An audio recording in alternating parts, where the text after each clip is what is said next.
सारा सरकारी खर्चे पर चल रहा है। नेताओं के घर में पर्दे लगेंगे तो उनके घर में हट बनेगी तो सारा पैसा सब जनता का ही होता है। हाँ देखिए, ये तो लोकतंत्र का दुर्भाग्य है कि नेता जिनको घर सरकारी दिया जाता है तो फिर वो सरकारी खर्चे से ही रहेंगे। लेकिन जहाँ तक पॉल्यूशन की बात है, देखिए मुझे लगता है कि सरकार ने कुछ इनिशिएटिव लिए हैं जिनकी तारीफ की जानी चाहिए। जैसे सरकार ने बोला है कि जो इलेक्ट्रिक वाहन है उन पे रजिस्ट्रेशन फीस माफ है, तो ये एक बहुत बड़ा कदम है, एक तरीके से प्रोत्साहन देने की बात है। एक इलेक्ट्रिक वाहन और भी है, वो ई रिक्शा, जो एक सबसे बड़ी वजह बनता है ट्रैफिक की।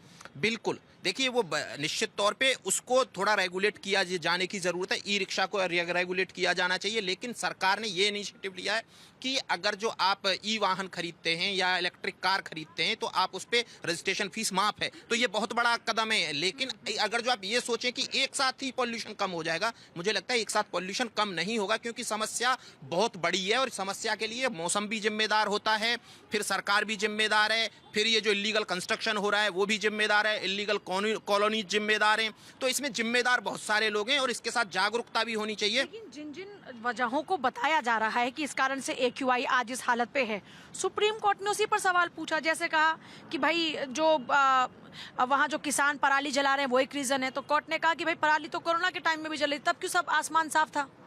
देखिए निश्चित तौर पे किसान जिम्मेदार नहीं है, क्योंकि जो पराली जलती है पराली जल के खत्म हो चुकी 1 महीने पहले की बात है। ये जो पॉल्यूशन है ये दिल्ली जनित जो वाहन है, जो दिल्ली में वाहन है करोड़ों की संख्या में, लीगल कॉलोनीज है, वहाँ जो धुआं हो रहा है तो ये उसका पॉल्यूशन है। ये इसके लिए आप इसको जिम्मेदार, किसानों को जिम्मेदार नहीं बता सकते हैं, और सुप्रीम कोर्ट ने ये बात सही बोला है। लेकिन अगर जो आप वाहनों पर देखिए कितना, सबसे बड़ी बात यह कि कितने गैलन पेट्रोल जलता है डेली, कितने गैलन डीजल जल रहा है, इन सारी चीजों पर रिसर्च किए जाने की जरूरत और तब समझ में आएगा। देखिए मैं निश्चित तौर पे मानता हूं कि आप देख लीजिए, कोई भी पॉल्यूशन वाला मैप देख लीजिए, आपको समझ में आ जाएगा। जहां जहां वाहन गुजरते हैं, जहां जहां हाईवेज हैं, वहां आपको क्लियर पता चल जाएगा कि यहां पॉल्यूशन है। तो अगर जो देश में या कहीं भी NCR में, उत्तर भारत में पॉल्यूशन का सबसे बड़ा कारण एक तो फैक्ट्रीज है और दूसरा है वाहन, और वाहनों को ये तब इससे निजात पाई जा सकती है जब इलेक्ट्रिक वाहन ज्यादा हो जाएंगे। फैसले लेने से काम चलेगा या एग्जीक्यूशन से? मुझे लगता है कि अभी फैसले लिए जा रहे हैं, उसका एग्जीक्यूशन कहीं ना कहीं वो कम है, जिस पर सुप्रीम कोर्ट भी सवाल। बिल्कुल एग्जीक्यूशन के बिना क्या होगा? आप कोई नियम बना दीजिए, वो अगर उसका पालन नहीं हो रहा है तो उस नियम का कोई फायदा नहीं है।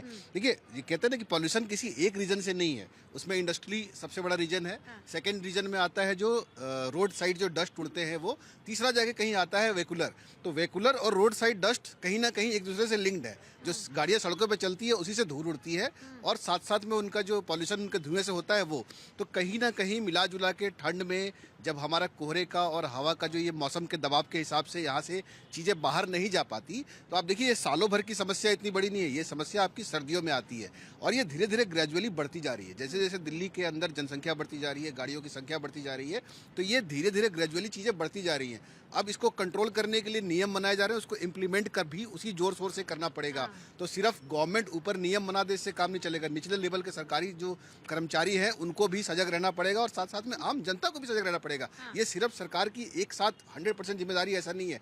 अब अगर सरकार कहती है कि आप गाड़ी मत चलाइए और 4 लोग जबरदस्ती गाड़ी चला के चुपचाप निकलते हैं कि कहीं इधर से छुप के निकल जाएंगे, तो वो भी तो उतने ही जिम्मेदार है ना। सरकार एक एक आदमी के पीछे आदमी तो नहीं लगा सकती ना, तो क्या पब्लिक की अपनी भी कोई जिम्मेदारी नहीं उठानी? उस हिसाब से आपको फिर सिस्टम में सुविधाएं भी देनी पड़ेगी ना। फॉर एग्जांपल आप मान लीजिए ये कह दें कि सबको गाड़ी छोड़ के जाना है, तो क्या आपके पास में वो ट्रांसपोर्ट सिस्टम है कि इतने लोग स्मूथली अपना ट्रैवल कर पाए? बिल्कुल, लेकिन ये कितने दिनों के लिए होता है? शायद ये दिसंबर और जनवरी के कुछ दिनों के लिए होता है। तो थोड़ा बहुत एडजस्टमेंट करके, पुल शेयरिंग करके, एक दूसरे के साथ वो हेल्प लेके कि भाई आप जा रहे हो उस तरफ। देखिए क्या होता है, आप सड़कों पर जब जाएंगे तो हर गाड़ी में एक आदमी बैठा होगा, मैक्सिमम गाड़ियाँ 80-90% गाड़ियों में एक आदमी बैठा होता है। तो लोग भी तो थोड़ा सजग हों कि हम शेयरिंग में जाएं, एक ही ऑफिस में जा रहे हैं, एक ही जगह से जा रहे हैं, थोड़ा अपना आधा घंटा 5 मिनट 10 मिनट एक्स्ट्रा निकाल के अगर वो थोड़ी अपनी जिम्मेदारी भी उठा ले तो भी तो पॉल्यूशन है बहुत।